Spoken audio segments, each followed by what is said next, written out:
Welcome, LifeBlood. This is George G, and the time is right. Welcome to today's guest, strong and powerful Tresha Moreland. Tresha, are you ready to do this? I am. Let's go. Let's go indeed. Tresha is an MBA. She's an SPHR. She's a Six Sigma black belt. She is the principal organizational and leadership consultant with HR C-Suite. She partners with business leaders to develop workplace strategies that actually deliver results. Tresha, I'm excited to have you on. Tell us a little about your personal life, more about your work, why you do what you do. Yes, George, thank you so much for having me today. Well, just a high level, I'm a 30-year experienced HR leader. I've worked in multiple organizations over those years. I've worked in manufacturing, retail, hospitality, but of the last 18 years of those 30, it's been in the healthcare industry. And so Manufacturing, retail, healthcare, hospitality, all the different people types. That's right. And it sure has given me a good perspective on business and what works, what doesn't work, or at least even before the pandemic. And now things have changed so much. But it's been a great 30 years of experience, and I'm very anxious to share that information with employers today. Yeah, well, I appreciate that. Mhm.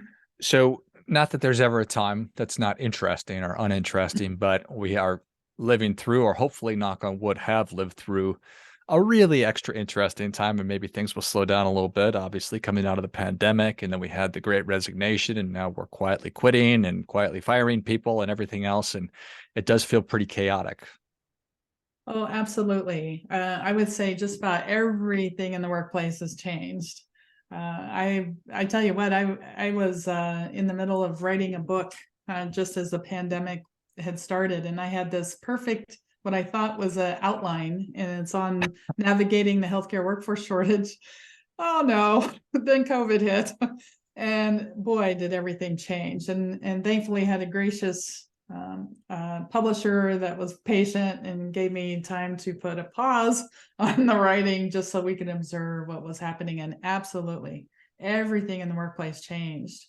We went from very busy with change being constant, but now we're into chaotic change, which is happening rapidly in everything that we see and every corner we turn.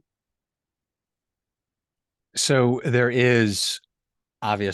are massive external influences that are happening that have caused a lot of this chaos. And I imagine it's difficult for leadership within an organization to be trying to suss out which of this is real, which is not that it's not real, but it's not applicable Mhm. for us. How do we make heads and tails of what we need to be doing and what we need to be focused on? That's an excellent question. Well, the first thing I would suggest is forget the buzzwords for a minute. And they are click-worthy buzzwords, no question about it. The Great Resignation, the quiet quitting, quiet firing, and all of these buzzwords are meant to cause you and your workforce to click, and also you, leader, is to stay awake at night, which you probably do. So the first thing is I would just forget the buzzwords for a minute, and even out of social media for a minute, and tap into your own workforce and find out from them how they are feeling. What are they thinking? Some of the strategies around that would be stay interviews, but ask them in sincerity, just kind of how are they feeling today? What's going on? Um, what are their goals in the next 12 months, 18 months? I would say 5 years, but things are changing so quickly. I would keep it maybe short term, just to give you a sense of the temperature going on. And I know a lot of employers look to invest in employee engagement surveys and things like that, but if you're a small employer, you don't have to do that. Just talk to your own staff and find out what's going on, and or how are they feeling, what are they thinking, what are their plans to help navigate these days. So it's always kind of a funny thing where somebody will say, "Well, how do I know what my people are thinking?" It's like, well, you just need to ask them. Yeah, good question. That's right. It's not a crystal ball. And especially if you want to do this in a way that you're developing a relationship with them anyway, if you haven't already. I know there's a lot of great leaders out there, whether they're in large companies, mid, or even small, and may have already been doing that and feel comfortable. But, I'm just giving, sometimes we feel like we need to hear the permission that it's okay to ask them, how they're feeling and that type of thing. And plus it'll help you, like I say, develop relationships, because that's where it's at now. I've seen PR statements backfire, for employers because they want to stick with the PR statements, but it's really having that personal conversation with employees that is what they want, and what goes very far. I'm 100% one of those people that loves to just overthink everything and make mountains out of molehills and just get myself all twisted up into, oh my gosh, how do I bring that up, or what do I say? And it can be just as simple as, hey, Tresha, would love to, can we spend 10 minutes and have a coffee, or whatever it might be. It doesn't need to be this formal 360-degree, whatever. No, you're right. And in this day, I mean, the meeting or your meanings get lost in the pages of questions and all of that. And plus, we also have to remember we're in a day and age where people are highly distracted too. So, short meetings where you say what you mean and with sincerity will have the bigger bang for the buck versus all these big processes and things like that. And trust me, as an HR professional, I've administered many of those in my past, but today I would say it's different. Yeah. And there's certainly value. I mean, when you're in a massive organization with thousands of people, you need specific processes to make this happen. And you need structure to allow for serendipity and for casual meetings and all that. And for companies that are a little bit smaller, like the vast majority of companies, there's an opportunity to actually just be focused on the human beings that you're working with. So I appreciate that. Right. So helping to move from chaos and to find a little bit of stability or order within your organization. Obviously let's hope that everybody can find to do that, is able to do that. How do you think about then putting what I don't know what the right term is, putting some kind of a plan together for people strategy, workplace strategy? Yeah. You're hitting the nail on the head. The term is formally used as strategic workforce planning. And, on occasion, I'll have people call me, employers where they've lost sight of their workforce. And it's not don't be ashamed if that's you, or there's no judgment there. The world, you got to imagine, just shook under us. And our whole workforce and the populations around us has shaken. So if you've lost sight and you've got high vacancies and high turnover, high turnover, morale is low, and you just know you're short. So now it's time for really just to take a step back and reassess the workforce plan. And that means, taking a look at the supply and demand of talent. Where's the supply? So, often I'll hear a question from employers saying, I don't know what changed. I used to be able to post a job on Indeed and be able to get these applications in, but now I'm not getting anybody. Where did they go? And so through a workforce plan, you can answer the question, not where did they go necessarily, but how did they change? And then from there, develop a smart workforce plan. And that may require changing up where you recruit, how you recruit, and also may require you to think differently about how you retain staff. How do you relate to them in the workplace? Because now with a workforce plan of today, you can understand what it is that's changed in their minds as far as what's important. So, right, I mean, with the pandemic, we've all experienced losses in some way or another, or we've known people that did. So we've learned that life is short and a lot of people are reassessing their priorities. So through a workforce plan, you can help capture what are those new priorities in the minds of talent that I want to attract and retain. And then from there, you can develop a very smart plan for today, and also lead you into the future and help you be prepared for the future of work. That makes so much sense. And a lot of the time we just need to be reminded more so than we need to learn new stuff. But Mhm. that to me is so powerful what you just talked about.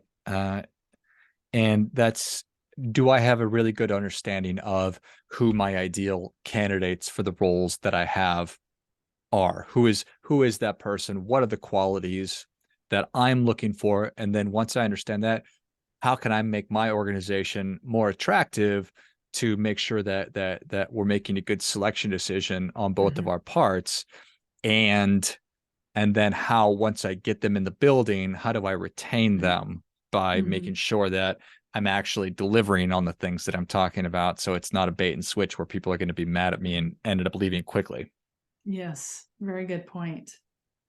And I would also say that the other thing I encourage employers to do is, so, part of a workforce plan is understanding the demographics and what's changing, and where are people going to. I mean, so we talked about that a little bit, but I'm also talking about talent or demographic migration. So people are picking up and moving out of big cities. Uh, and they had been all along, even before the pandemic, but that accelerated pretty quickly during the pandemic, right? So now we can understand today that the population is really looking for low cost of living, wide open spaces, and maybe even want to move closer to family, because wow, I mean, what did we experience? So we want to be where we want to spend more time with what matters to us the most. So once you understand those dynamics, then you can establish a recruitment strategy to either, depending on where you're at, to talk to that potential candidate, and what I'm calling a lifestyle recruiting. And I don't mean to coin another buzzword here, but the truth is people are wanting to spend more time with what matters to them the most. To me, that talks to lifestyles. And so when you go to recruit, what kind of optimal lifestyle does your area offer? Then talk about the employment situation. So, I can look up a dozen job posts right now, and they all look the same, right? They may give a little description of the company, what the job is, and then what the requirements are, and here's where you apply. Well, what about the area?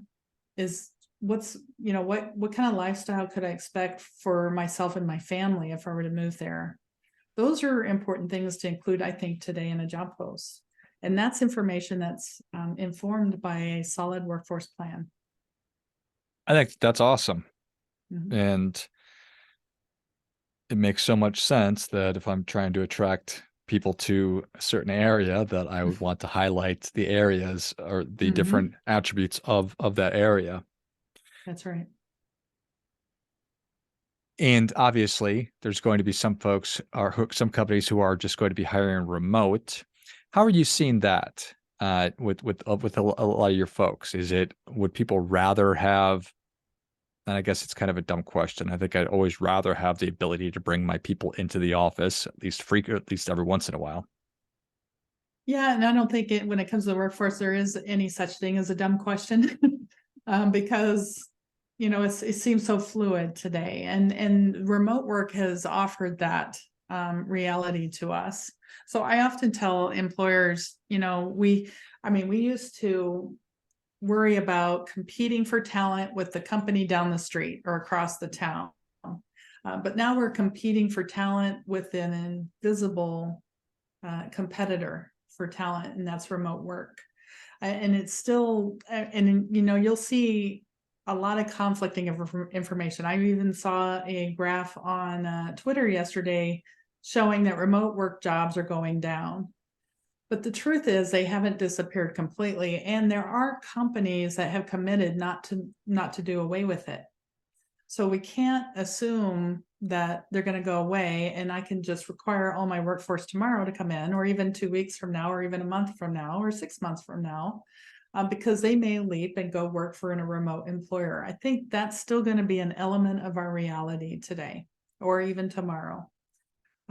It may reduce in numbers, but that doesn't mean we're going to get to a place where we were prior to the pandemic necessarily. And technology enables that reality. Got it. So, yep. So I encourage employers to think of ways to compete with the remote employer too. If you're, so it's not just competing again with companies just across the town, right, from us. And again, I'm probably falling victim to making assumptions, and there's no reason to make assumptions. We just need to figure out or every organization needs to figure out what it is that they want, because you have the ability to do and recruit whoever it is that you want to recruit. So these are decisions you need to be making, and not leave it up to what you read about on Twitter. Exactly right. Exactly right. And, and like I said, it was it's contradiction, because then I saw that graph, but then I saw somewhere else on LinkedIn that's saying this is here to stay. Remote work is still here to stay, and it may even increase depending on the industry. So it's very fluid out there, and your point is valid. Really just get down to what your reality is as a leader for your organization, and really understand what your dynamics are. Versus just even relying again on all of this information. Because like I said, it's chaotic. It is chaotic. We want to get to a place of order, and we can get there. It just, I think we need to think differently. Yeah. We can do it. I like it. Yeah, we can. There's hope. There is hope. So this lifestyle recruiting, I want to circle back on that because I like it so much. The things that pop into my head are affordability of being able to buy a home, safety. So if I'm leaving a big city that has a high amount of crime, I'm probably interested in, and I have a family, I'm looking for safety. I'm looking for good schools. I'm looking for, obviously, work opportunities, but that's where the employer comes in. What are some of the other key things? Just what's it like to live there? What's the culture like? I mean, every community has its own culture. What are things to do for not just me as an adult, but for my children? It's those are the things also that weigh in, I think. Yeah, that's a great point. What am I going to do on the weekends there in Exactly. XYZ city That's or right. town, for that matter? Yep. I've coached employers before that, even before the pandemic, while pay is important, absolutely. But time off is too. Just equally, if not, it is more so than even the pay, because people like that time off so that they can spend time on the weekends, or, and do other things like with their family outside of work. I mean, like it or not, we'd love it if they could just love to work inside and be happy all the time, but that's not the case, right? So reality is that time off is just as important as the pay. Yeah, well said. Well, Tresha, thank you so much for coming on. Where can people learn more about you? How can they engage with you? Absolutely. Well, my email address is Tresha@HRC-Suite. I have a website page at hrcsuite.com/workforce-strategies-consulting. I also have a free guide out there on 3 steps to improve your organization's effectiveness in these unpredictable times. And you can find that out there on hrcsuite.com/improve-your-organizations-effectiveness. Excellent. Well, if you enjoyed as much as I did, show Tresha your appreciation and share today's show with a friend who also appreciates good ideas. Go to hrcsuite.com, and I will put the links in the notes of the show on how to find that 3-step document on how to figure out how to increase your organization's overall effectiveness and well-being and all those good things. And then shoot Tresha an email at Tresha, Tresha, at hrcsuite.com. Get in touch and put everything we've been talking about in place. Figure out your strategic workforce plan, put in place your lifestyle recruitment plan for finding the kind of people that you actually want and that are going to be happy in your organization and your community and all those things. Thanks again, Tresha. Perfect. Thank you. Thank you so much. And until next time, remember, do your part by doing your best.